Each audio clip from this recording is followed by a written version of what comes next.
হাই friends, আমাৰ অন্যটি ভিডিঅ'লৈ আপোনালোকক স্বাগতম জনাইছোঁ। জাষ্ট অফিচৰ পৰা আহি পাইছোঁহিয়ে, ভাবিলোঁ ঘৰতে থকা কেইটামান সামগ্ৰীৰে মই এবিধ ডিজাৰ্ট বনাওঁ।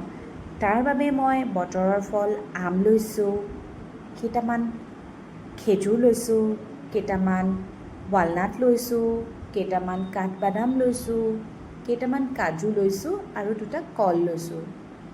এইসমূহ বস্তু আমাৰ সাধাৰণতে ঘৰত থকাই দেখা যায় আৰু অকণমান গাখীৰ লৈছোঁ। আৰু এই সকলোবোৰ বস্তু মই মিক্সি বাতিটোত এটা এটা কৰি ভৰাই দিছোঁ।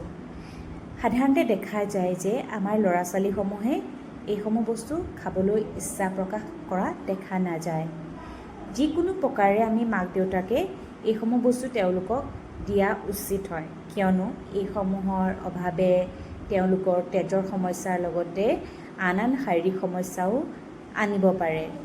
সেয়েহে মই আপোনালোকৰ লৈ এই ডিজাৰ্ট বিধ আগবঢ়ালোঁ। চাবচোন আপোনালোকে এবাৰ দি।